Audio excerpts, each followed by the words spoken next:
abrió un poquito esto de la dinámica del construccionismo relacional de Hergen y más que todo se dio un conversatorio al estilo de Joseph, digamos, ¿no?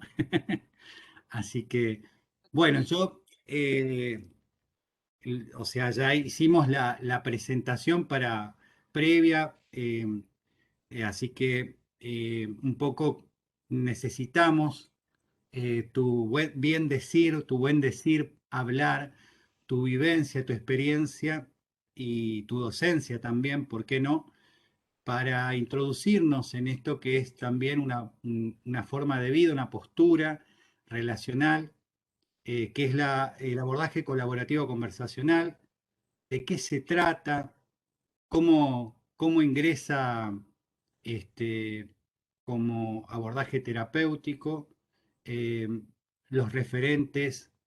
Bueno, ellos están en cero inicial, así que sobre la colaborativa. Si hablamos algo de palabras raras como posmodernidad, postestructuralismo, ¿sí? Eh, algo de construccionismo, diferenciar construccionismo de constructivismo, pero también le dije que cualquier cosa te pueden preguntar porque vos en esos caminos los has transitado, así que he subido unos videitos en donde vos y Papusa también explican algunas cuestiones, así que bueno, ese es el panorama, te dejo con el grupo de aprendientes. Ok, pues bueno, yo soy Rocío Chaveste, creo que ya Ilse eh, dijo algunas cosas sobre mí seguramente.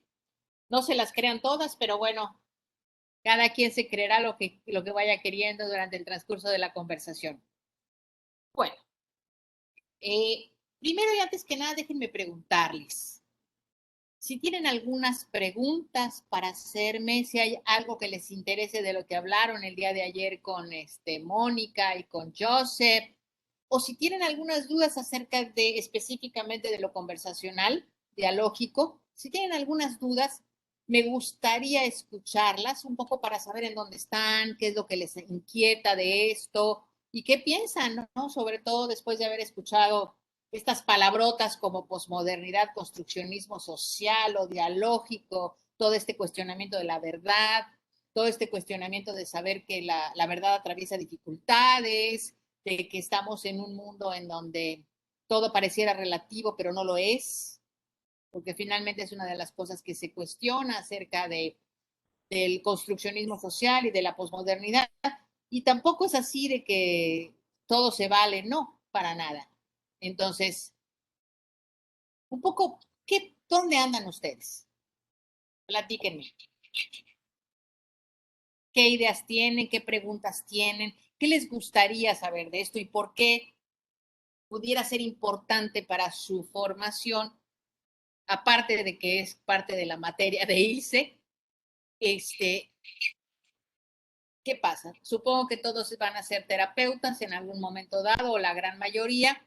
Y bueno, esto es un cambio enorme, pero enorme en el modelo, en la forma de hacer terapia, y no solamente en eso, sino en la forma de enseñar, de estar en comunidades, del aprendizaje, de la filosofía, del conocimiento. Es un cambio de paradigma. Entonces, me gustaría como saber si hay alguien que tenga alguna pregunta o alguna idea después de haber escuchado lo que han escuchado, sobre todo de Joseph y Mónica.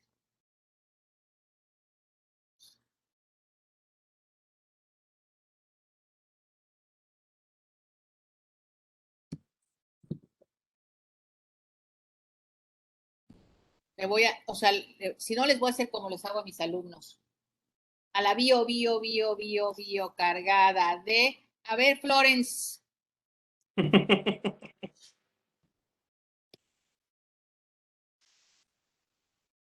Florencia, ¿qué estás pensando o con qué ideas te quedaste después de la conversación de ayer o si tienes alguna duda? Sí, bueno,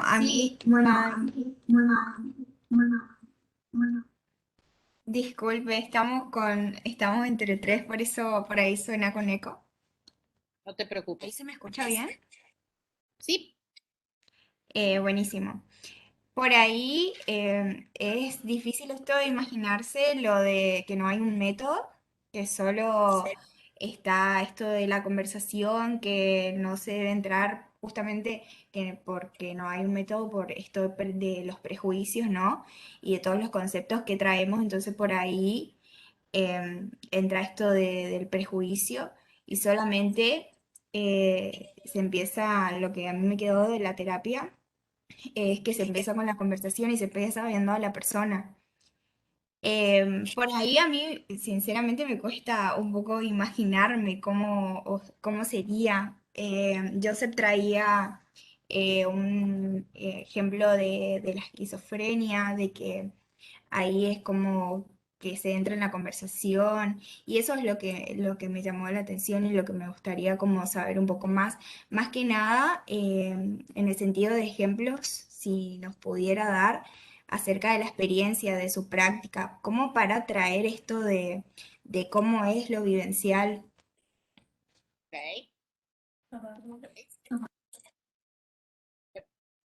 ok. Muchas gracias, Flor. Te lo agradezco mucho. ¿Quién más? A la bio cargada de Diana.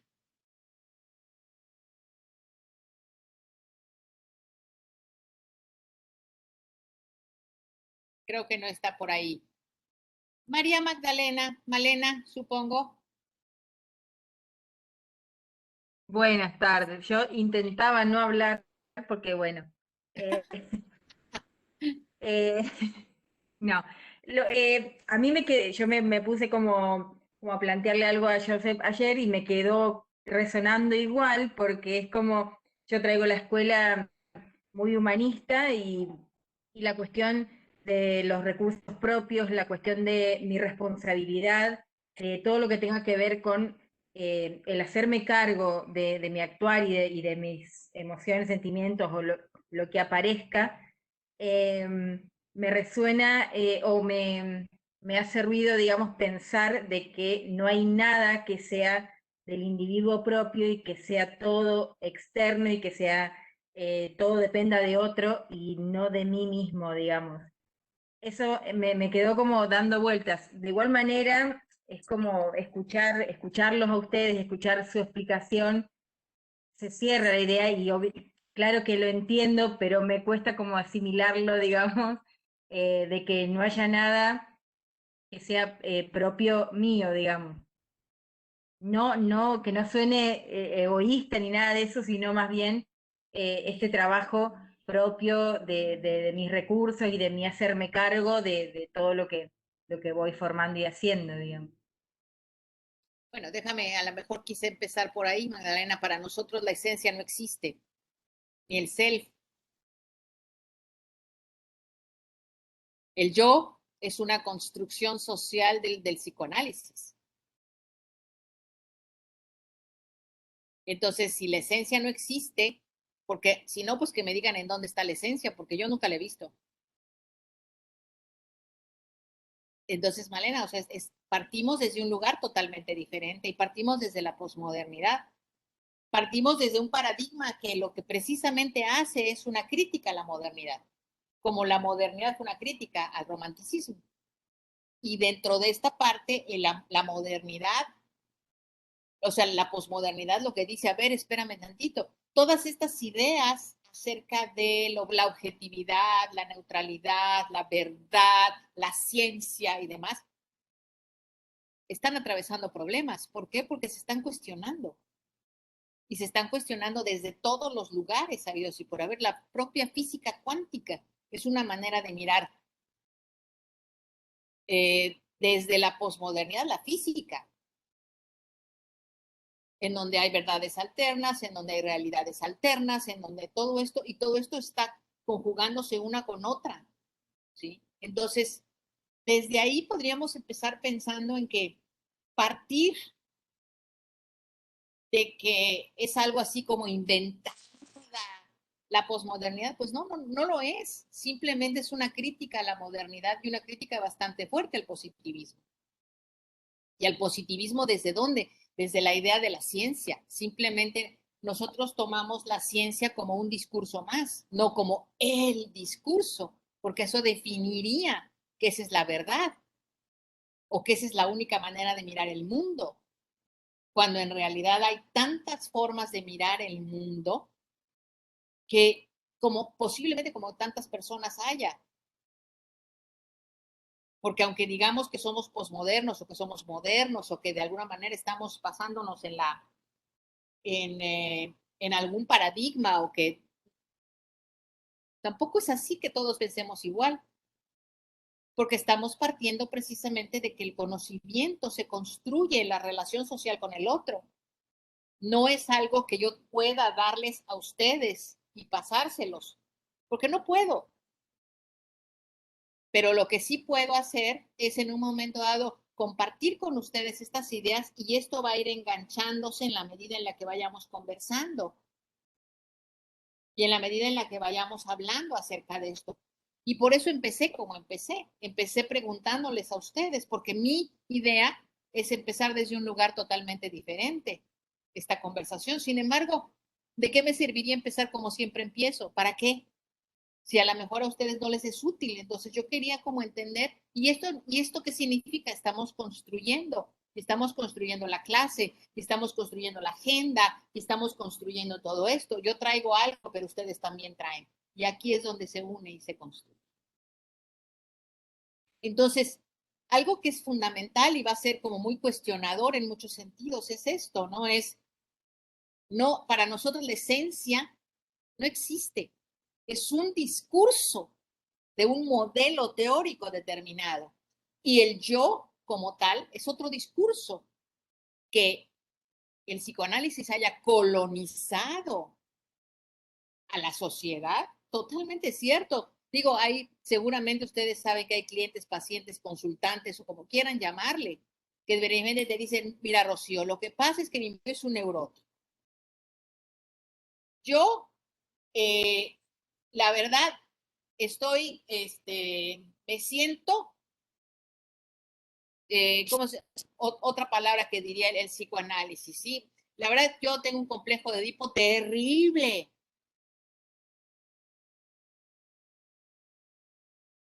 ¿Qué es eso? ¿Quién sabe? Pero sin embargo, todos lo entendemos, porque es un discurso que ha colonizado no solamente el área psicológica, sino ha colonizado nuestra sociedad. Entonces, todos hablamos pensando, sí, es que mi yo, mi ello, o sea, como si realmente entendiéramos lo que estamos diciendo y simplemente es un discurso que nació el siglo pasado, antepasado, casi, que colonizó al mundo. Y ese es un discurso, como el discurso de género, como los discursos de diversidad, que son solamente discursos. Y no porque sean buenos o sean malos, pero simplemente son formas de entender el mundo. Nada más. Entonces, yo no estoy diciendo, y siempre voy a decir, ¿no? La terapia conversacional dialógica es la mejor, ¿no? Porque si no estarías yendo incluso en contra de lo que pienso acerca de la vida y de la manera en cómo nos relacionamos en la relación terapéutica. Sino simplemente es una manera de entender el modelo o los modelos terapéuticos o de entender la manera en cómo nos relacionamos. Y no significa que sea la mejor, simplemente es con la que yo y muchos de los que estamos en esto nos sentimos cómodos. No significa que no aceptemos o estemos de acuerdo con otros modelos. Por supuesto que otros modelos, por supuesto que otras formas de terapia, por supuesto que otras formas de entender el mundo son bienvenidas a una conversación. Ahora, la diferencia para mí, ¿cuál es? Es cómo las ofrecemos. ¿Las imponemos? Pues entonces, ¿de qué estamos hablando? Estamos hablando simplemente, como diría Saramago, el gran escritor portugués. Si yo trato de convencer a alguien de que esto es lo correcto, estoy cometiendo una falta de respeto. Pero si sigo intentándolo, estoy colonizando nuevamente. Entonces, ¿cómo realmente aceptar que existen otras maneras y cómo las ofrecemos? Y en muchos de los casos les ofrecemos a nuestros clientes, pacientes, consultantes, o lo que sean, o usuarios, o lo que sean, formas diferentes. Hay personas que me dicen, Rocío, es que no sé cómo entender la muerte. ¿Desde dónde quieres que lo hablemos? Pues mira, posiblemente el psicoanálisis lo vería desde acá, posiblemente el cognitivo-conductual lo vería desde acá, posiblemente esto lo vería desde acá. Ahora, el budismo lo piensa desde acá, ahora el cristianismo lo piensa desde acá, ahora el hinduismo lo piensa desde acá. Ahora, ¿y tú qué piensas? Porque ¿quién soy yo para decirle que la muerte es ABC? Para mí es una cosa, pero para cada uno de ustedes es otra. Y no creo que mi manera de concebir la muerte sea la que ustedes tendrían que tener. Entonces, Rocío, perdón. ahí digo, para ir marcando algunas, son sutilezas, pero importantísimas, ¿no? Esto que vos decís Hola, que Bingo, ¿cómo estás? Bien, mi eh, rey. el entre, por ejemplo, el entre, se escuchó, y vos tenés el micrófono abierto, este, el entre como un punto de referencia que deja de plantearse esta problemática absurda que mucho tiempo le llevó a la psicología entre el adentro y el afuera, ¿no? Y acá ya no estamos planteando el adentro y el afuera como problema, y estamos planteando la importancia del entre, eso por un lado. Por otro lado, eh, esto que decís, digamos, en la misma academia nos forman con el pretexto. No hay un texto sino hay antes.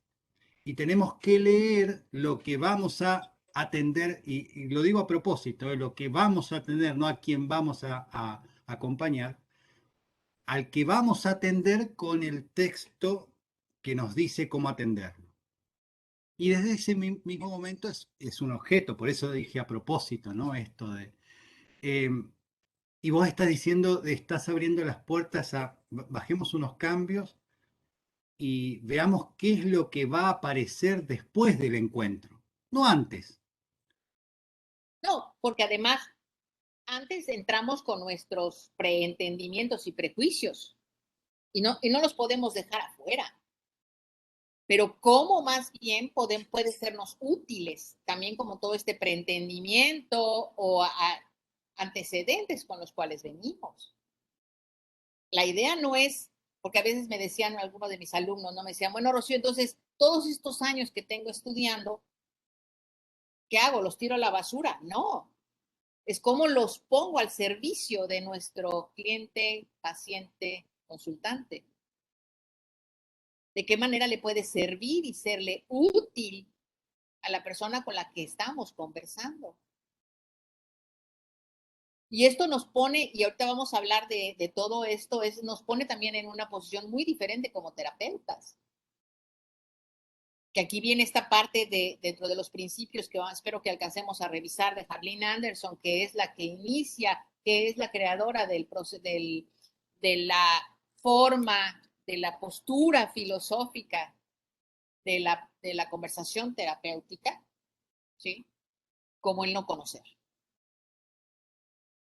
Estamos partiendo de que yo realmente no sé lo que está pasando con la otra persona y no voy a adivinar y suponer, sino realmente voy a escuchar lo que nos dice la otra persona. Y además esto que hace que la relación terapéutica sea mucho más equitativa y mucho más horizontal. Que esto también vuelve a cuestionar todo, porque el encargo social, desde donde lo plantea Brunner, o sea, es fuertísimo. Realmente, ¿qué hacemos nosotros como terapeutas? Acomodamos y les ayudamos a los clientes a que vivan mejor dentro de su infelicidad, pues mira nada más. O les decimos cómo debe de ser la vida, porque nosotros sí sabemos y ellos no. Este es todo un cuestionamiento de la relación jerárquica de la terapia, de la relación terapéutica. Y este es uno de los elementos fundamentales de la conversación dialógica de Harlene Anderson. Harlene me encanta porque dice que para ella Ella no conoce ningún cliente que sea cliente, paciente o consultante que sea que se niegue a hacer las cosas. Como hay una palabra, ¿cómo es? Resistente. Pero sí conoce muchos terapeutas resistentes. Esto cambia totalmente el foco. Claro, entender eso de cuando hemos venido de ser nosotros los terapeutas o las terapeutas, y lo pongo entre mayúsculas. Entonces es bastante complicado, porque yo sí sé, para eso estudio, para saber qué piensas, qué dices, qué sigue, qué esto, qué el otro, cuando en realidad, entonces es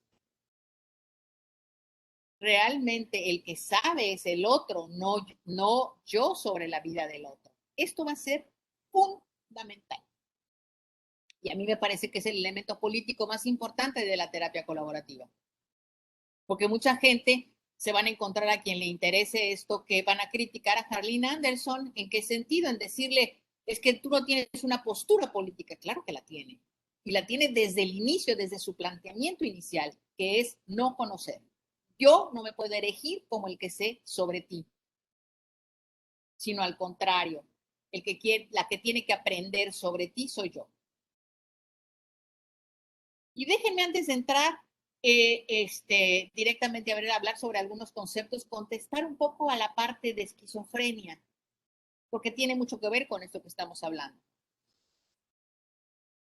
En algún momento, cuando hemos trabajado con personas con esquizofrenia o psicosis o un brote psicótico en algún momento, digo, el brote psicótico y la esquizofrenia está pero perfectamente caracterizada en la psicopatología.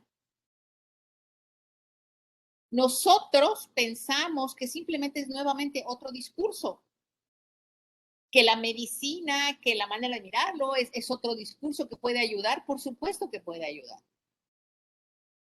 Pero, por ejemplo, diálogos abiertos con Jaco Sécula, lo que plantea es totalmente diferente, que la psicosis es una situación de adaptación de una situación determinada que haya vivido la persona y que al no poder acomodarla en su vida lo saca en un momento determinado. Entonces, ¿qué dice él? Que si lo atendemos lo más rápido posible, como es diálogos abiertos que se atienden las primeras 48 horas después del primer brote psicótico, es muy probable que no vuelva, que no tome medicamentos nunca, o que tome a lo mejor neurolépticos muy poco tiempo y se acabó. Y el resultado están las investigaciones que ha hecho Jaco Sécula al respecto. Es que el 80% de las personas que han tenido la atención de diálogos abiertos y que no es una atención tradicional, no vuelven a tomar medicamento y no vuelven a tener un brote psicótico. ¿Magia? No. Simplemente es el darle una nueva visión a lo que significa la psicosis y la esquizofrenia. Y no solamente eso, muchas otras cosas. Entonces, cuando alguien viene a conversar con nosotros acerca de psicosis o esquizofrenia o un brote psicótico en algún momento determinado, ¿sí?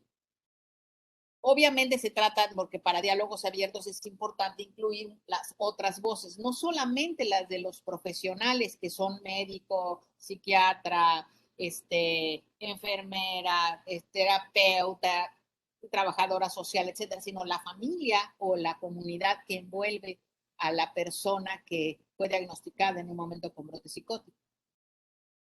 Y entonces lo que se trata es de rearticular la conversación de una manera diferente para reconstruir la historia que ahí quedó. Y ahí sí les voy a platicar un ejemplo. Estoy trabajando con un chico, bueno, yo no tan chico, para ustedes sí. Ah, no, para ustedes menos. Tiene 40 años, ¿sí? Es un chico que es gay. No, le costó mucho trabajo ser aceptado por su familia.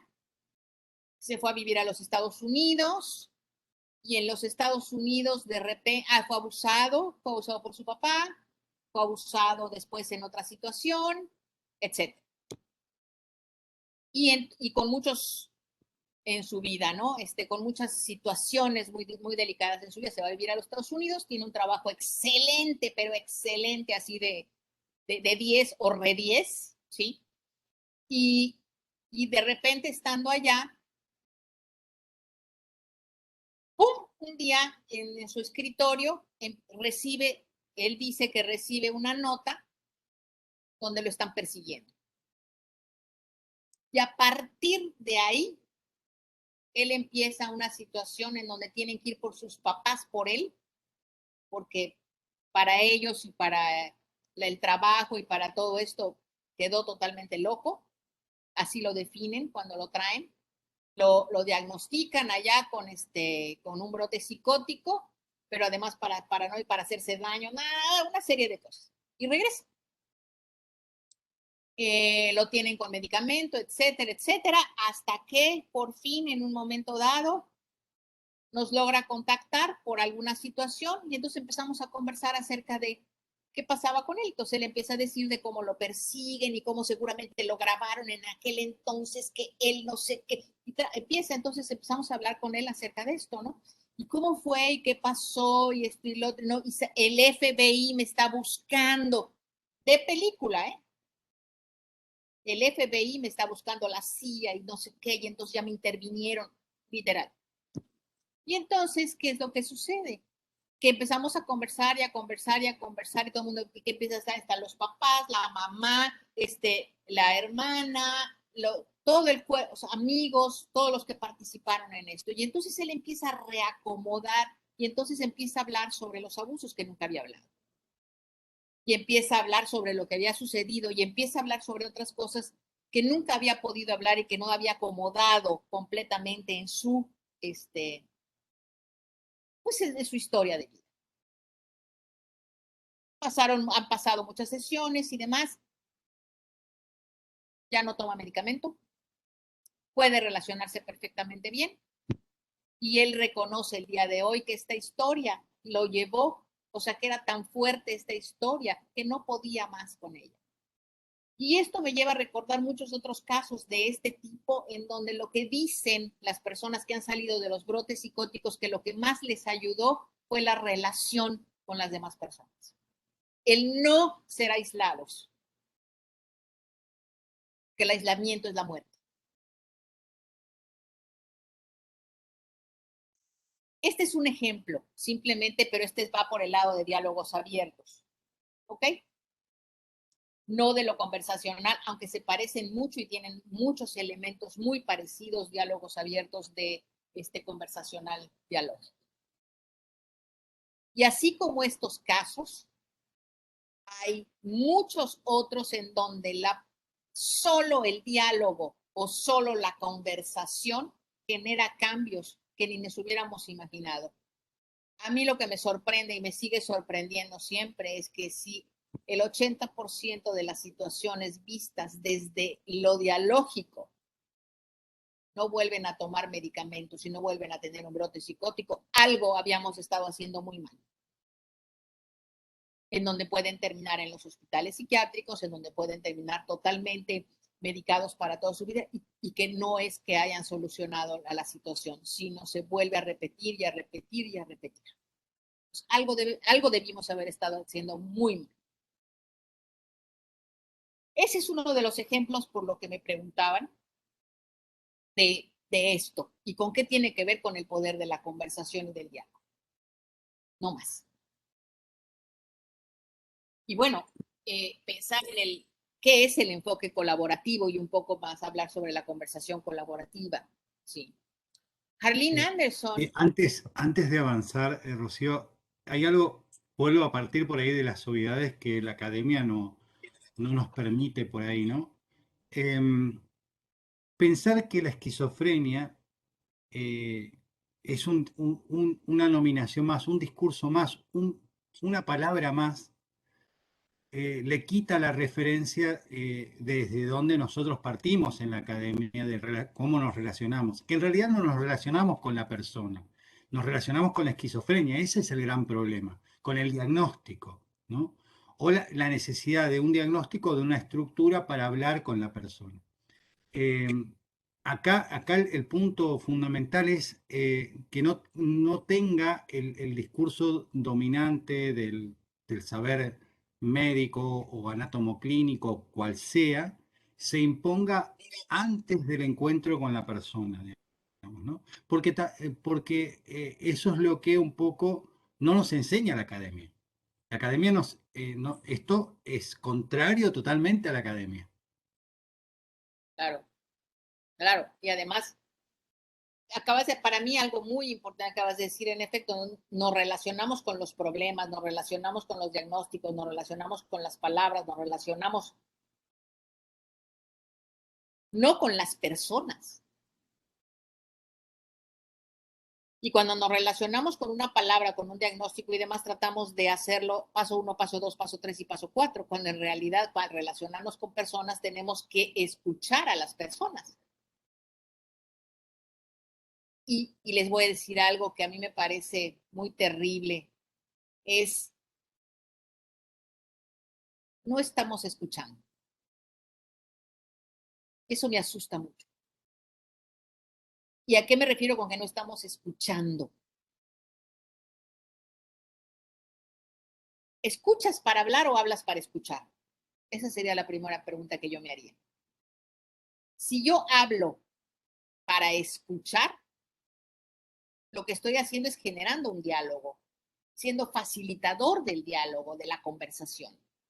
Pero si yo escucho para hablar, lo que estoy haciendo es, a ver, ¿qué me está diciendo? Y brinco sobre lo que me están diciendo y ya no estoy escuchando, porque estoy elaborando la pregunta y para demostrarle al otro que yo sé. Entonces, ¿qué onda con eso? ¿Qué estamos haciendo? Supuestamente una parte de nuestro trabajo es escuchar. No estamos escuchando y eso es algo de las cosas más difíciles que hay. Y a veces solamente escuchar genera un cambio. Solo eso. Y hay un texto, déjenme sacarlo.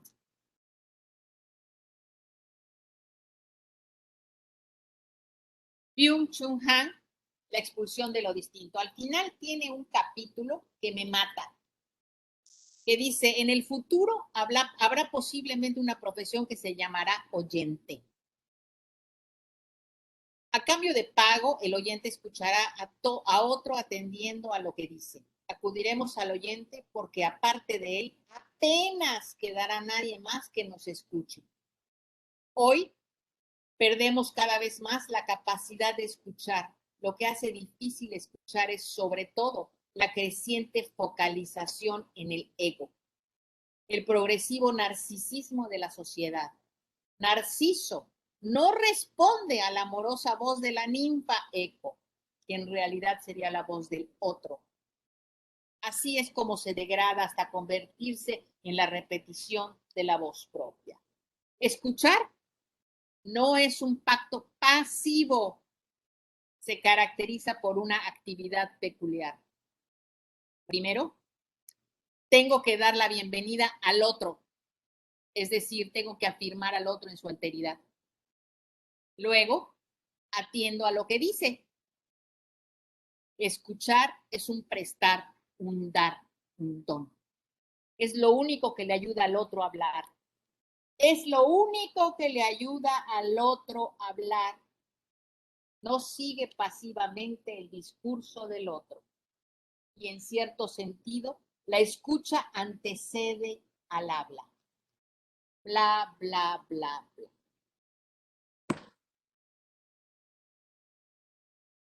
Entonces siempre tenemos que preguntarnos, ¿escucho para hablar o hablo para escuchar? Y digo, cada quien puede hacer lo que quiera, ¿no? Finalmente está bien, nada más que tiene que reconocer en qué tipo de trabajo está y qué es lo que está esperando con el otro. Creo que había por ahí una pregunta y no me fijé. Ah, Yo había dicho Ya para la preguntar antes de que... posibilidad. Ah, Yo sí, después le también. paso, le dije. adelante. Pero también... Dale.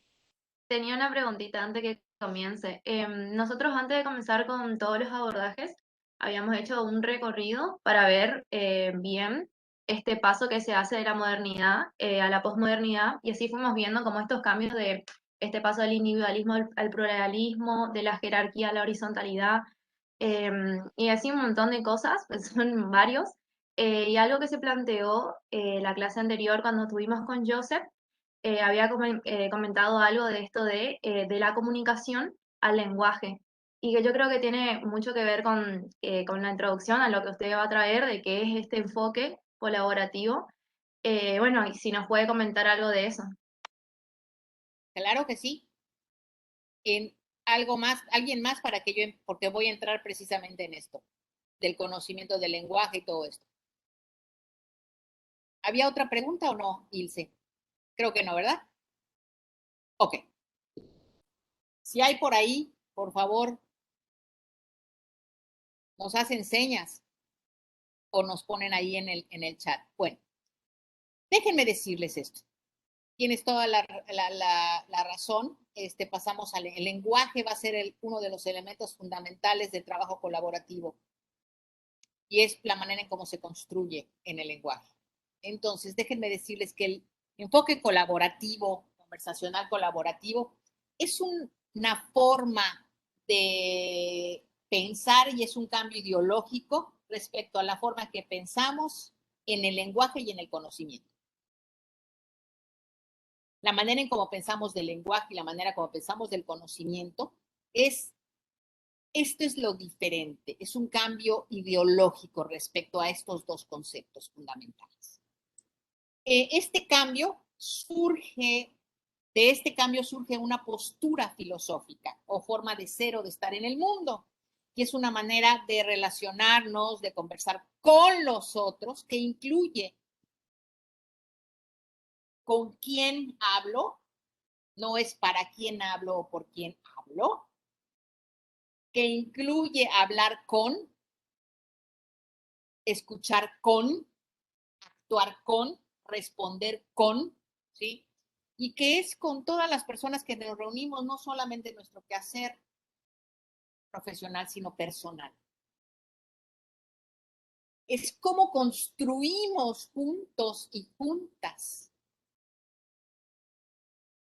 la realidad.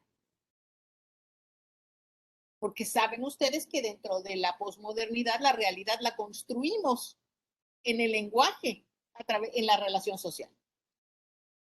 Sí. Para la posmodernidad no está acá. Para el construccionismo social, que es parte de la posmodernidad, que es la segunda sombrilla en la que nosotros estamos. Primero es la posmodernidad, la siguiente sombrilla es el construccionismo social y la tercera sombrilla es lo conversacional dialógico. El construccionismo social es para nosotros una metateoría que nos permite entender desde ahí, abajo de la posmodernidad, lo que hacemos. ¿Sí? Entonces, dentro de estos contextos, ¿cuáles son las tres cosas fundamentales para poder ir aterrizando en lo conversacional colaborativo? Uno es la posmodernidad. Esto que hablábamos, ¿sí? Que es un discurso que no se va a empezar a cuestionar absolutamente todo de la posmodernidad. Y es una crítica a la modernidad, ¿sí? Y obviamente tiene implicaciones en nuestra vida profesional, cotidiana, cultural, relacional, ¿no? Y en donde no podemos seguir dando nuestros discursos por hecho, sino los cuestiona completamente. Por el otro lado tenemos al construccionismo social, que es la siguiente sombrilla. Y bueno, esta es una alternativa totalmente al individualismo y que se va a enfocar en la construcción de la realidad a través del lenguaje en las relaciones. Y que es nuevamente esto. No es acá, es acá. Esto es de las cosas más difíciles, como lo mencionaban en un principio. Porque siempre hemos entendido que acá es donde todo se fabrica y acá soy yo y esto y lo otro y solamente yo puedo pensar esto, ¿no? Foucault decía, el gran Foucault decía que no podemos autorar absolutamente nada, porque todo es una construcción social. Entonces, toda esta idea de trascender, de ser únicos, queda totalmente cuestionada. Nos construimos socialmente a partir del otro. Es más, yo soy a partir de ustedes. Yo soy maestra a partir de que tengo alumnos. Ustedes son alumnos a partir de que tienen maestro. Yo soy hija de que tengo madre, etcétera, ¿no? Entonces, y que estos serían los múltiples yoes con los que hablábamos en un principio. Finalmente, yo no soy más que la intersección de todas mis relaciones. Eso es lo que soy. Sí. Y finalmente, otro de los grandes contextos en los que se basa lo conversacional colaborativo, pues es la hermenéutica. Y que tiene que ver con esta búsqueda de significado en cómo en nuestras percepciones influyen totalmente en nuestras interpretaciones y traducciones, ¿sí?, de las que hacemos. Y entonces, todo este proceso lo que hace es que genera una indagación mutua con uno mismo y con las otras personas con las cuales estamos interactuando. Las dos, y aquí es donde viene lo del lenguaje, las dos premisas básicas para poder entender lo conversacional o la conversión colaborativo dialógica es primero el conocimiento. ¿Y a qué se refiere con esto? Y además el conocimiento a la verdad, a la realidad, a ser expertos, toda esta idea, ¿sí?, está construido totalmente lingüísticamente. El conocimiento está construido lingüísticamente. De hecho, para nosotros, el problema no existe. El problema no se resuelve, porque el problema no se resuelve, el problema se disuelve en el lenguaje. Porque está construido en el lenguaje. Y entonces se disuelve en el lenguaje, ¿cómo? A través del diálogo. Y esto les voy a poner un ejemplo. De repente estoy en terapia y algo que es que, Rocío, mi problema es... Y empezamos en un diálogo juntos, entonces de repente pasamos una cosa a otra, y de repente le digo, oye, cuando llegaste dijiste que te gustaría hablar sobre esto. Ay, no, para nada, ya, olvídalo, me interesa más esto. Y entonces, ¿qué pasó? El problema se disolvió. Ya aquello con lo que llegaban como problema, no es que se haya resuelto. La propia conversación lo lleva a desintegrarse, a disolverse.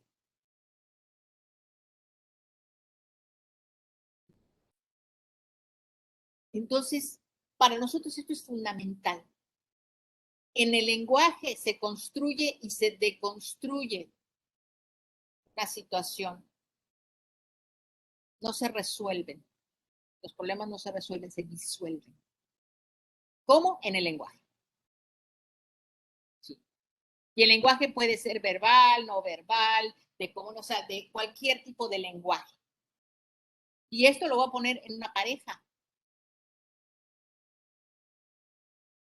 Se está construyendo, ¿sí?, se está construyendo un problema en una pareja, como en donde cada uno tiene visiones totalmente diferentes de la vida. ¿Por qué? Porque vienen de lugares diferentes. Viven en la misma ciudad, tienen más o menos la misma edad, fueron a la misma escuela, pero casualmente lo miran de manera diferente, porque se construyó de manera diferente. Entonces, cuando llegan, incluso en el lenguaje, miran la vida de manera diferente. Y un ejemplo clarito, una pareja que tiene 60 años y llega conmigo y me dice ella, ¿no? Dice, Rocío, estoy harta después de como 30 años estar casada con el individuo, ¿sí? Nunca me ha podido decir te amo, sino lo que me dice es me casé contigo porque me conveniste. Y él se ríe y ella, no puedo más porque entonces estoy harta, ya, o sea, ¿sabes qué? Me duele mucho que diga eso. Y empezamos a conversar. Y de repente le digo, oye, a él, platícame la historia. Si pudieras platicarme la historia de Me Convienes. ¿Dónde viene esa historia? ¿Cómo es que se te ocurre decirle a alguien que estás con ella después de 30 años porque te conviene? Platícamelo. Ya has hecho esto y esto y esto con ella. Platícame. Y entonces me empieza a platicar una historia de que su papá, mucho tiempo atrás, por supuesto, le decía, mijito, tú te tienes que casar con alguien que te convenga, que sea amorosa, que sea esto, que sea el otro, pero no así como enamorado, no, porque así no vas a darte cuenta de quién es, con quien te convenga, y así va a durar tu relación de matrimonio. No porque la ames, sino porque te conviene. Cualquier cosa que todo esto signifique para cada uno, ¿ok? Y entonces el papá, y entonces él tiene esta novia, y se llevaban muy bien y todo esto, y el papá la quería mucho. Y el papá tiene un accidente, se va a morir. Y lo manda a llamar al hospital y le dice que quiere hablar con él. Era el hijo mayor. Le dice, mijito, cásate con esta mujer. Te conviene. Y eso es lo más importante de todo. Y él va, le propone matrimonio, se casan, el señor se puede morir en paz, parece de novela. Se casan, se puede morir en paz, y para él fue la persona ideal porque le convino. Cuando él platica todo esto y lo platica de una manera tan emocional y demás, ella se queda así y le dice, guay, ¿sabes qué? Nunca te había oído esa historia de esa manera, ¿eh? Entendía que, pero así con esa emoción nunca lo había yo entendido. Y entonces le pregunto a ella que por qué es importante para ella decir te amo, y entonces me sale con una historia bastante parecida, pero desde el otro lado y no sé qué, y entonces dijeron, ¿y ahora qué hacemos? Y les dije, bueno, pues, ¿qué quieren hacer? Me dice, a mí la verdad no me gusta que me digan que están conmigo porque yo le convengo. Bueno, entonces, me dice, y a mí decir te amo, se lo puedo decir a cualquiera, pero decirle que estoy porque me conviene no se lo puedo decir. Bueno, dije, a ver, se me ocurre una cosa. Algunas parejas cuando pasan estas cosas construyen una nueva palabra. Y construyeron una nueva palabra.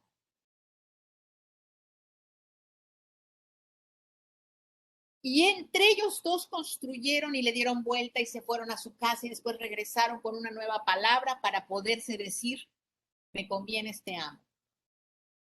Y a partir de ahí, fíjense nomás, a los 60 años pudieron los dos decirse, te amo, me convienes, de una manera diferente. Y entonces se disolvió el problema en el lenguaje. Es un ejemplo que me encanta esa porque parece tan absurda y tan... Sin embargo, eso que sucede, en cualquier pareja sucede. Entonces, eso es lo que yo les digo. ¿Sí? Por el otro lado, o sea, entonces, a través del lenguaje, ¿sí? Construimos y deconstruimos, describimos y le damos sentido a nuestro mundo, ¿sí? Y además, obtiene sentido con el uso. Y esto ya lo decía Wittgenstein. Finalmente, las palabras van a adquirir sentido y van a adquirir significado conforme el uso hagamos de ellas. Para esta pareja, esta nueva palabra que inventaron, ni me acuerdo cuál era, pero una palabra que inventaron para ellos empezó a adquirir sentido con el uso que le dieron a partir del significado que construyeron. Dice, ¿tú querías decir algo?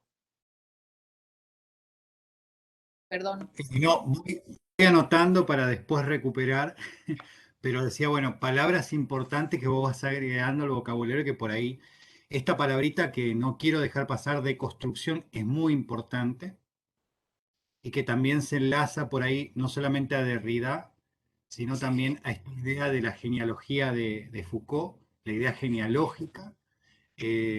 No se trata de buscar las verdades del pasado, sino del pasado, nuestras verdades, que habilita esto de que, bueno, que hay cosas que en algún momento aparecieron, no es que son eternas y que siempre fue así.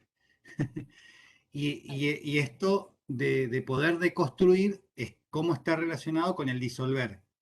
¿no? Claro. Porque no es tampoco destruir, no se trata de eliminar, no se trata de cambiar, digo porque ahí hay un marco de referencia diferente al abordaje de lo que vimos en el primer cuatrimestre, que son las sistémicas clásicas, acá o tradicionales. Acá no se busca, no hay una hipótesis, no hay un diagnóstico, no hay un pronóstico, no hay ni un diagnóstico ni un pronóstico. No hay algo esperable que haga que lo ubiques en un lugar y que de ahí en más te diga cómo tenés que actuar. Son muchas cosas que por ahí las retomo, pero para que veamos que justamente esta palabrita que vos dijiste como central es una postura, un posicionamiento en la relación terapéutica, y me parece que esa palabra es muy importante, volver a decirla, lo de postura, una filosofía, eh, y por eso por ahí decía Joseph, cualquier cosa si le toman un examen, no digan que yo le dije que no hay método. Pero bueno, ¿a dónde se hace más hincapié? Y tiene una coherencia el por qué se hace tanta énfasis en la postura, ¿no? En la Y filosofía. claro, además estaba pensando, Ilse, en esto que estabas tú diciendo, que en un momento dado, bueno, por ejemplo, las tesis en Cananquil, en la escuela que dirijo, que es prácticas colaborativo-dialógicas, todo lo que hacemos. La investigación es indagación social dialógica, no es investigación cualitativa. Es totalmente diferente. Y en donde la metodología es el proceso de diálogo, el proceso dialógico. Entonces, cada tesis tiene un proceso diferente. Sí. Entonces, esto cuestiona también la investigación. Y en una presentación de tesis de maestría, los alumnos invitan a los coinvestigadores o, le dirían ustedes, como, no sé cómo les dirían ahora ya, como sujetos de estudio o objetos, o sea, no sé, sujetos de estudio a la tesis, porque hablan y participan, porque son coinvestigadores y ellos revisan la tesis con las personas y ellos hablan sobre la tesis y ellos hablan sobre el proceso que vivieron. Es totalmente diferente, que sería otro tema. Muy, muy, muy diferente la indagación social dialógica. Pero tiene que ver con todo esto que estamos hablando, imagínense en la investigación, en donde no hay hipótesis, no hay una metodología, no se plantea el marco teórico hasta haber hecho el diálogo y el haber dialogado con los textos, entonces los textos no son más que otra voz en el proceso de la construcción del texto. Entonces es algo totalmente diferente, que no es que sea, uy, no, simplemente es precisamente esta idea de un cambio de paradigma, no solamente en el proceso terapéutico, sino también en la investigación y en absolutamente todo. Ahora, nada más se me olvidó decirles algo para mí muy importante. Vivimos en un mundo posmoderno, porque nadie puede decir que no vivimos en un mundo posmoderno. Ya estamos en la posmodernidad. Vivimos con instituciones modernas y creemos en el amor romántico, o sea, 3 paradigmas que compartimos. ¿Okay? Y en esto también que por ahí decís, que compartís con nosotros, Rocío, yo también pensaba, ¿no? En esto del otro, que por ahí se enuncia, muchos hablan del otro, pero yo creo que muchas teorías, muchos abordajes hablan del otro o de la otredad. Pero cuando uno excava y hace arqueología y hace genealogía de esa otredad, a decir de una teoría, se da cuenta que nunca se desprendió del semejante, ¿no? Esta postura plantea el otro como próximo diferente, ¿no? Esto que por ahí ya nos plantea Camus con el tema del extranjero, pero decir, bueno, el extranjero es el otro. y el hecho de plantear en la relación terapéutica un otro diferente y próximo es mucho más que una teoría, ¿sí? Porque la teoría puede hablar del otro, pero lo que tenemos que indagar, por eso esto que nos aporta, o como bien decís vos, la posmodernidad, que es la crítica hasta sobre lo que nosotros estamos diciendo. Hasta de esto podemos también plantearlo críticamente, no como una verdad, como que es así.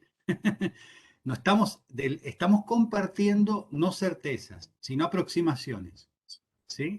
Totalmente. Desde ahí. Ahora, esto de cuando revisamos críticamente lo que una teoría nos dice de un otro supuestamente, hay que ver si en realidad nunca se despegó del discurso amo y del discurso semejante, por más que diga nosotros no somos un discurso amo, nosotros no planteamos el semejante, sino el otro. Guay con eso, ¿no? Por eso digo que lo interesante como postura es que no solamente tiene una posición crítica sobre las teorías, sobre los abordajes, sobre la terapia, sino en esto del un meta relato o una meta crítica también, por decir así, siempre está esto de tener una posición crítica. Por eso lo más cercano es hablar más que de terapeuta o de psicólogo o de psicoterapia, de filosofía, de una postura filosófica, ¿no? Y también estaba, creo que por ahí hay una pregunta. Sí. No te oímos. No, yo No te quería Sí, comentar algo, pero me parece que hay una pregunta. sí, dice, no hablo porque se me corta un poco por el internet, pero quería saber si la segunda premisa ya dijo, porque se me cortó. La segunda premisa. Fue la del ¿Qué lenguaje. premisa, che? El lenguaje, el conocimiento y el lenguaje. Ah, Julieta dice. Sí, y el lenguaje visto como el vehículo principal a través de las cual construimos, deconstruimos, describimos. Ah, ok. Describimos y le damos sentido a nuestro mundo, ¿no? Y cómo se obtiene significado en el uso que le damos, ¿no? Entonces, espero que haya Sí, quedado. Si no, por ahí favor, podemos retomar lo que yo les había planteado, ¿se acuerdan de cuando Foucault decía, antes del discurso no hay nada? Y la idea de saber de Foucault que está compuesto por elementos discursivos y no discursivos. Los discursivos es los enunciados y la relación entre los enunciados. Y los no discursivos, que son para el pensamiento Foucaultiano, digamos, los más auténticos, son las prácticas discursivas institucionales. Que cuando tenemos conflicto entre lo que el discurso enunciado y las prácticas, el que nos va a ser más auténtico es la. creo que se le cortó. Ah, ok. ¿Ya? Ok. Alguien tenía una pregunta por ahí, Male. No, se me viene a colación nomás un ejemplo de hoy. Una compañera me dice, profe, por favor necesito ayuda, estoy desesperada. La semana que viene tienen las primeras entrevistas en la institución donde están haciendo las prácticas. Y me dice, es muy pronto, yo no preparé nada, no sé qué pregunto, qué tengo que decirle, cómo hago para cortarlo, cuánto tiempo pongo. Me hizo un montón de preguntas y todo esto que usted dice me viene como a colación. Digo, primero, yo no tengo ni idea de con quién vas a conversar, o sea, no puedo decirte ni qué preguntarle ni nada. Primero eso, pero digo, después en las cátedras nos dan como un par de preguntas iniciales como para romper el hielo, no sé, eh, edad, nombre, o sea, las preguntas básicas, pero digo, guíate por la conversación misma, digamos, eh, a conversar con la persona y a partir de ahí vas a ir viendo qué preguntar y qué no. O sea, ni yo ni nadie creo puede decirle qué pregunto, qué le digo y qué contesto, digamos. Por supuesto que todos atravesamos ese miedo, inclusive ya recibido, a mí por lo menos mi experiencia, siempre que comienza alguien nuevo o cada conversación, siempre tengo el miedo de no saber qué hacer o cómo actuar, digamos, pero entiendo que los chicos no recibidos tengan ese miedo, pero me parece que guiándonos por la conversación y por la otra persona es la única manera de saber qué preguntar y qué no, digamos, porque de otra manera no, imposible. Bueno, vale, es que acabas de decir algo para mí fundamental, es todo, o sea, creo que nos sentiríamos mucho más seguros y sabedores de la verdad si supiéramos qué preguntar desde antes, pero de nada sirve. O pretender llegar a algún lugar, incluso pretender llegar a algún lugar, ojo, ¿sí? Porque en un momento dado es todo lo que estoy haciendo lo hago para llegar a este objetivo, que es el mío, no del otro, que es con quien estoy conversando.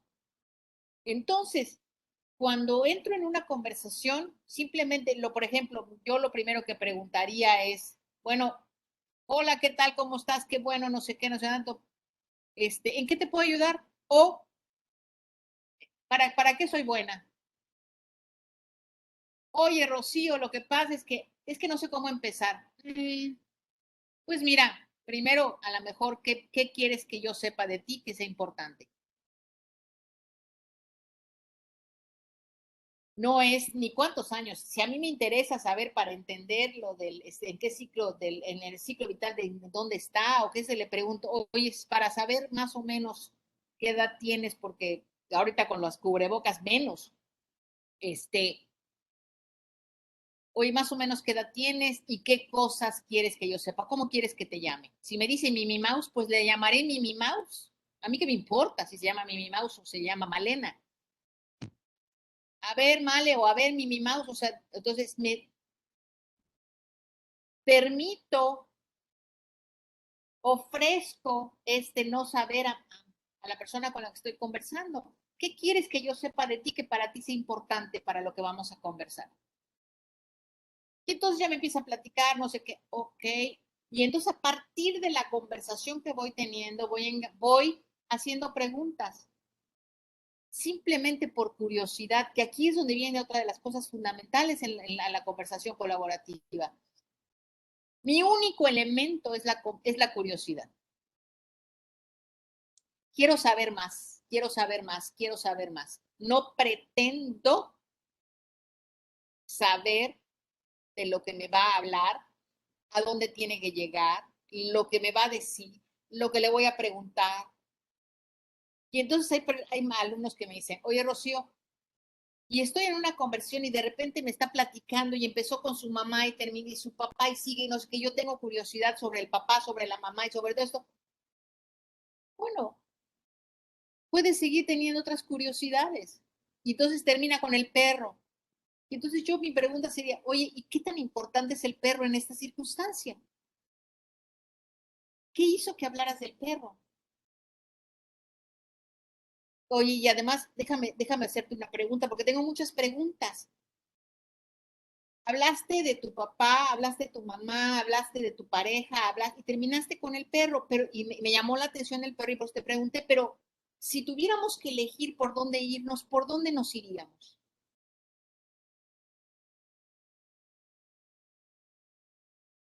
Es mi consultante, cliente, paciente o lo que sea, quien va a decidir por dónde quiere llevar la conversación.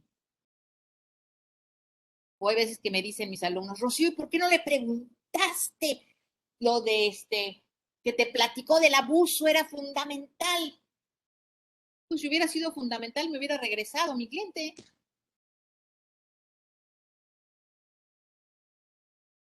Porque ellos sí saben lo que quieren. Los que no sabemos somos nosotros. Entonces, de repente, yo puedo preguntar algo y mira, me hacen así, clarito.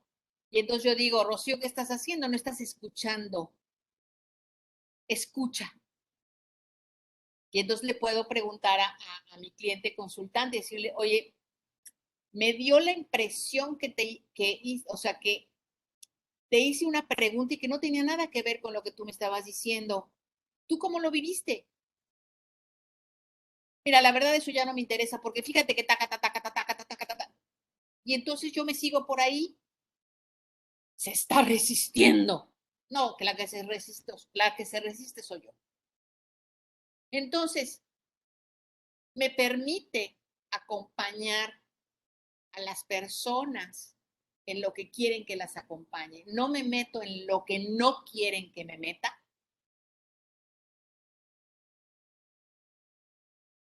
Les puedo preguntar y les puedo decir, oye, fíjate que a lo mejor si yo fuera psicoanalista, te haría esta pregunta, pero no sé si para ti tenga sentido.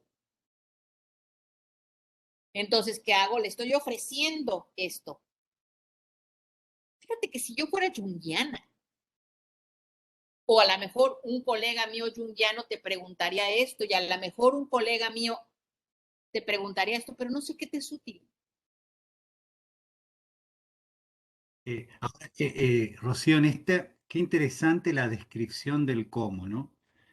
Porque en esto que por ahí puede resultar una pregunta desde nuestra formación académica, ¿cómo hacemos para instalar esto en la relación? Lo estás diciendo, en la forma sutil en cómo preguntar, en que a través de las preguntas, no hace falta decir que por ahí uno lo dice, pero en la forma donde está instalada la pregunta y la curiosidad, uno le está diciendo, la terapia es una construcción desde el nosotros. No hay alguien que sepa y alguien que diga hacia allá vamos. ¿No? Estamos, y esto que vos decís, en las preguntas y en la curiosidad se ve esto de acompañar. No, estoy acompañando lo que vos me estás diciendo que te interesa, no lo que yo creo que es interesante. Claro. Y si hay algo que me es muy interesante, lo hago público. ¿Y a qué me refiero con hacerlo público? Le digo, oye, Male, déjame decirte que esto que me acabas de decir, hace rato me mencionaste una cosa y la tengo aquí. Déjame decírtelo porque es algo con lo que yo me quedé y no sé si sea importante para ti. Me dijiste y me hablaste de esto. ¿Qué tan importante es para esta conversación? Y si hay algo que quieras ampliar. Me puedes decir, ay, qué bueno que lo tocaste porque, a ver, ¿qué sería importante que habláramos de esto? O me puedes decir, Malena me puede decir, no, ni me acuerdo. ¡Prum! Entonces, Rocío, tengo que anotarlo ahí para hablarlo con mi terapeuta. Claro, Porque claro. para la que es importante es para mí, no para ella. Ahí está combinado esto presente, ¿no? El soliloquio pasa a ser el diálogo interior y no soliloquio. ¿Por qué? Porque es algo que estoy hablando yo, pero también por una cuestión de autenticidad le hago partícipe a la persona del consultante de lo que me está, o sea, me quedé enganchado con esto, soy humano, me puedo haber quedado enganchado con algo, me hace referencia, pero no sigo rumiando interiormente, lo expongo como parte también de esta autenticidad, digamos, ¿no? Eh, es esto que por ahí, de lo cual, digamos, hasta en eso, esto que hoy decíamos, no queda nada oculto del lado del terapeuta. Porque al exponerlo también horizontalizo, porque si no lo expongo, estaría en un orden de poder verticalista, digamos, ¿no? Y además sería tanto como yo tengo mi agenda oculta,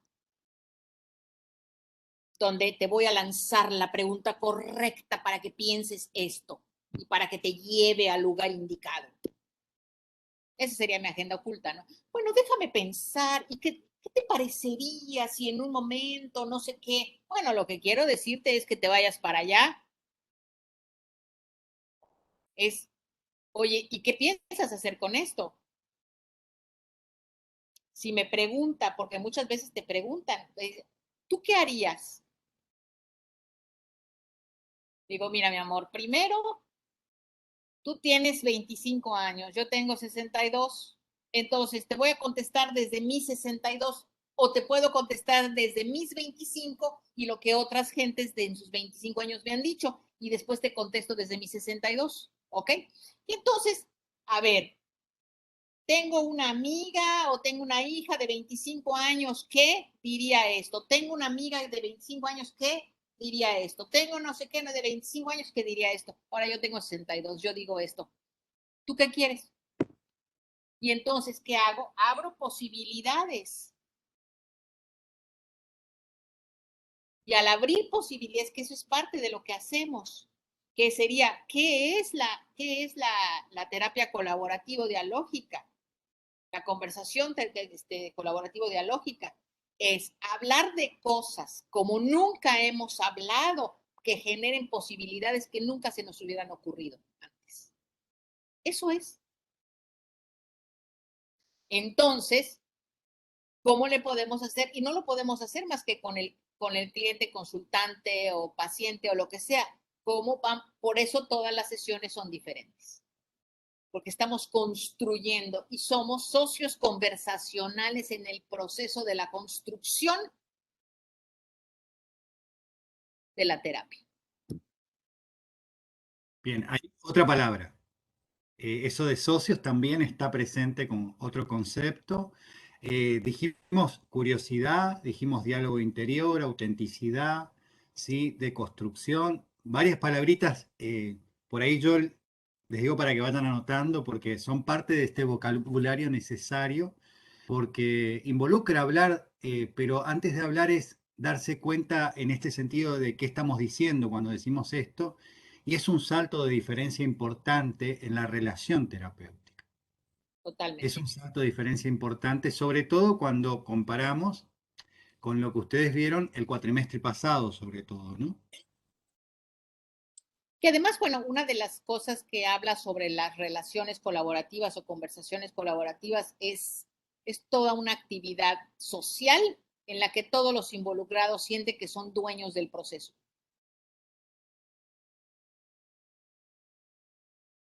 Y eso me hace pensar en otra cosa, ¿no? Es, bueno, ¿qué supuestamente tenemos? O sea, el encargo social tradicional del psicólogo, ¿cuál es? Esa, más o menos adaptar socialmente y cosas por el estilo. Acá no. Creo que lo que estamos haciendo es simplemente facilitar procesos dialógicos. No estamos haciendo otra cosa. Claro. Rocío, esto para ver si, porque a veces se usan como sinónimos, pero no son sinónimos, tanto es así que White dijo, no, yo no, en vez de un abordaje postmoderno, me considero que lo nuestro es un abordaje postestructuralista, ¿no?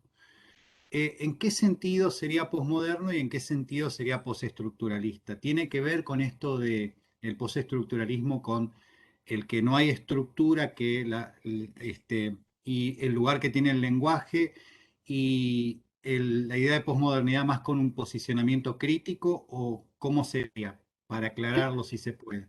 Yo lo plantearía de esa manera y creo que ahí el doctor en esto eres tú precisamente, ¿no?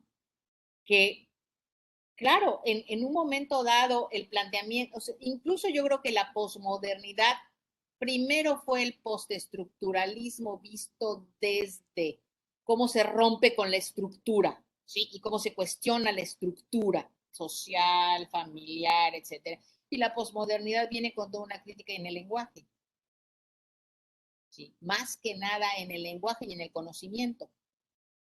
Yo en muchas ocasiones, o sea, vería esto en muy parecido en algunas cosas o que uno puede alimentar al otro y por eso la terapia narrativa y la terapia posmoderna o la terapia narrativa es postestructuralista y en donde ahí, por ejemplo, si lo vemos en las posiciones del terapeuta, en la terapia narrativa, el terapeuta es el que lleva todavía la sesión y es el que define lo que hay que hacer y tiene todo un proceso marcado por dónde tiene que ir y qué es lo que tiene que hacer y hasta dónde tiene que llegar. La terapia colaborativa no.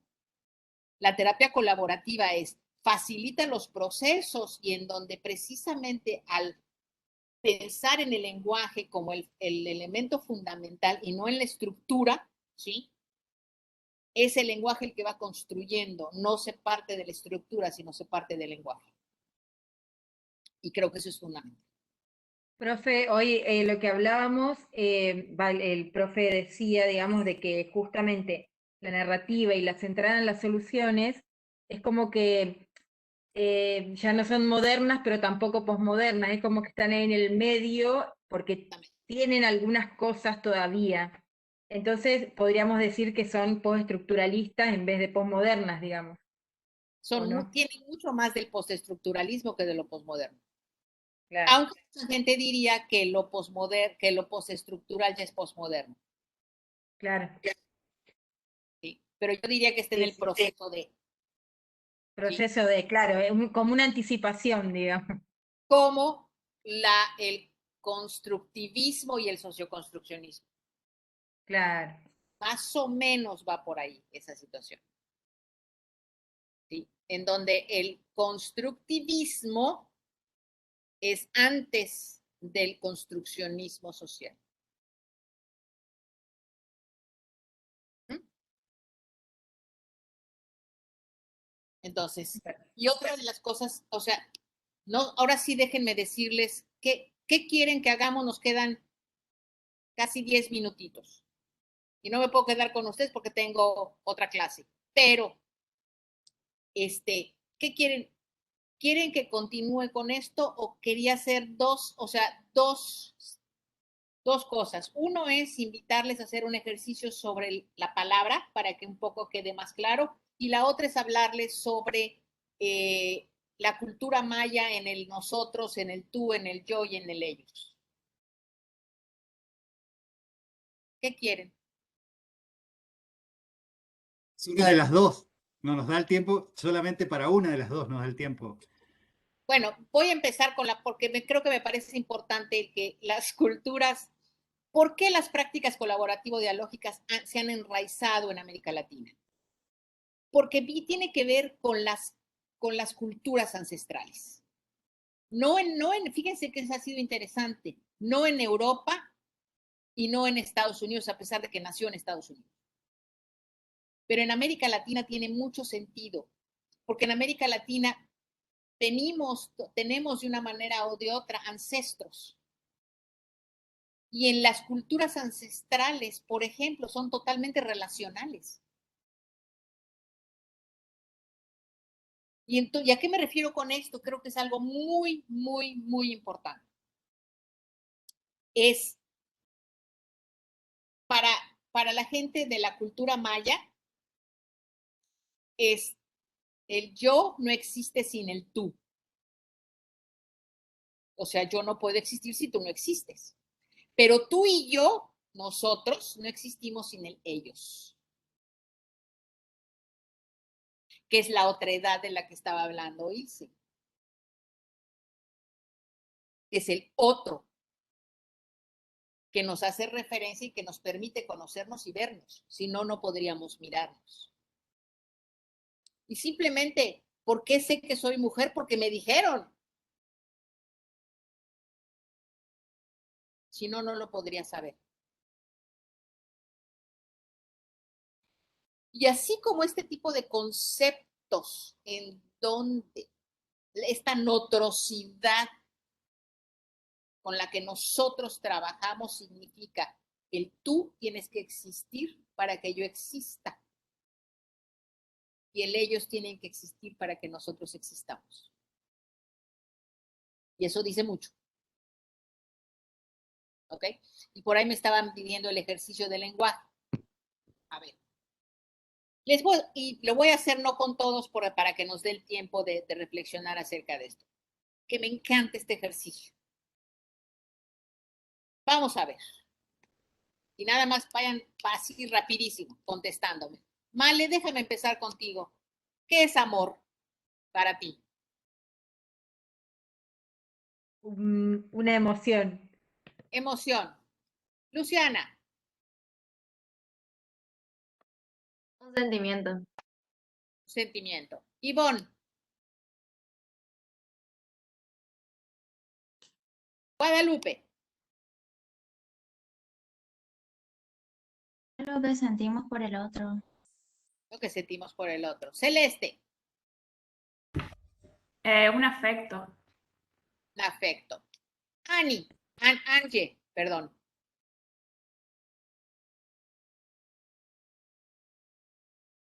no sé, ganas de pasar tiempo con otra persona, con un otro. Gracias. Andrea. Yo lo pienso más como un lugar en donde estar. Ok. Gracias, Flor. Florencia.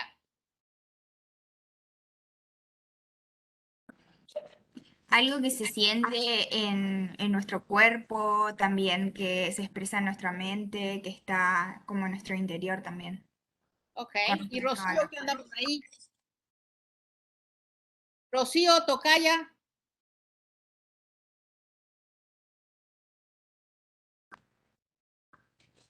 Hola. Para mí también es un sentimiento y que por ahí lo tenemos adentro y se puede salir para afuera y expresarlo. Gracias, corazón. Katia. Para mí es cuidar al otro. Cuidar al otro. Gracias. Licenciado Jauregui. Una construcción. La construcción. Gracias. Oriana. Para mí también un sentimiento, algo que expresamos a los demás y expresamos a nosotros mismos también. Ok. Sabrina. Es una expresión, es la forma de hacerle ver al otro que le importás. Gracias. Y Jassy. Para mí es una entrega recíproca. Podríamos seguir así. Entonces, fíjense bien qué interesante. Entonces, cuando yo le digo a alguien te amo, ¿qué le estoy diciendo?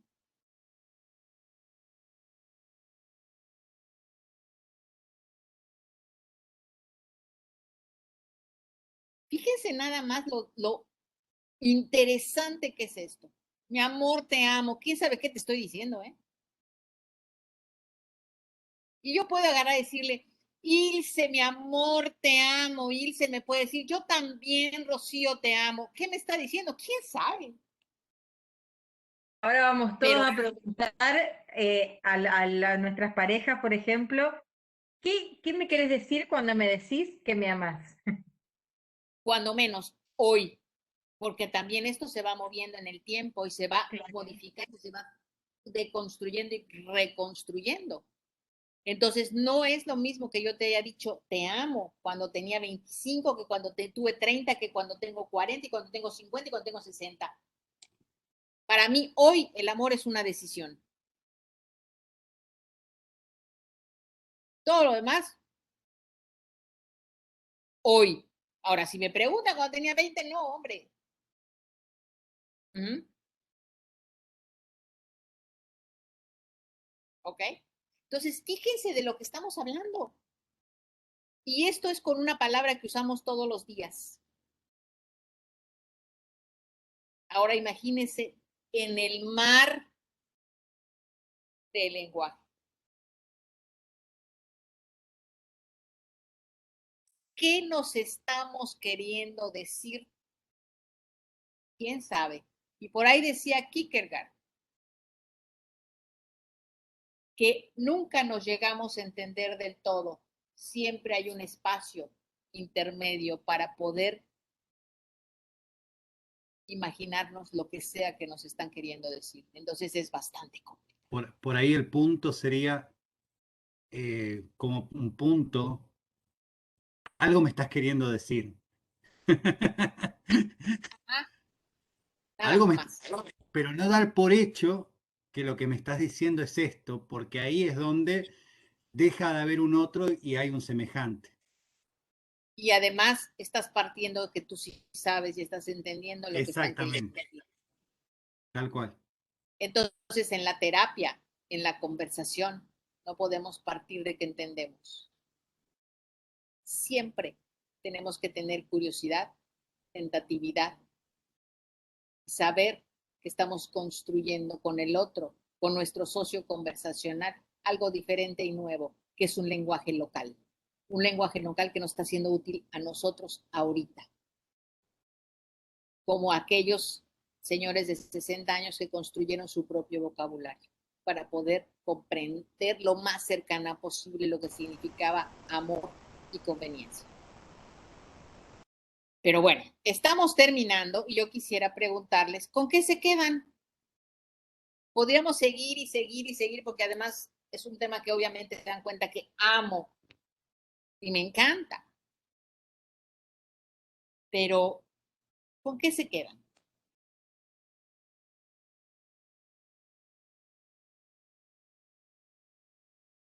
Yo me quedo con varias cosas, pero si tuviera que elegir una, es que nuestra mayor herramienta es la curiosidad.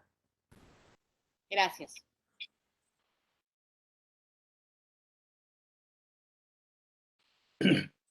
Yo me quedo más? con lo Antes último de que me vaya. que dijo Ilse, ¿no? Del tema de la suposición, ¿sí? De que no supongamos nada. Tiene que ver con abrirnos también a entender qué significan cada una de las cosas que nos dice el otro. Así es. Muchas gracias, Auregui. Pues bueno. Nicolás. No sé por qué sale así, pero Nicolás. No tengo nada de que... Yo dije, no quise suponer, ni quise nada. Entonces dije, si ahí dice licenciado Jauregui, le voy a decir licenciado Jauregui. Si no quiere que le diga de esa manera, me lo dirá. Ahí estamos. Nicolás. Gracias, Nicolás. Gracias, chicos. Fue un placer. Ilse, espero que les haya sido útil esta conversación y que les siempre. haya, simplemente es una invitación a dudemos de las cosas. Gracias. Gracias por aceptar nuestra invitación. Gracias por la amabilidad. No, un Gracias, placer. Rocío. Un placer. Vos sabés qué, lo digo públicamente, te amo, te quiero muchísimo. Realmente hemos logrado una familia sin fronteras con otros colegas amigos. Así que bueno, estoy feliz de compartir esta conversación. Doy fe porque han conversado conmigo sobre eso hoy. Me lo ha dicho. Qué bueno, me da mucho gusto, Nicolás. Y además te voy a decir una cosa. Yo no sé qué me quiso decir con eso de te amo, ¿ok? Muy bien. Está muy bien. Yo también. Lo conversamos. También te amo. Nos vemos. Gracias, chicos. Gracias. Bye bye.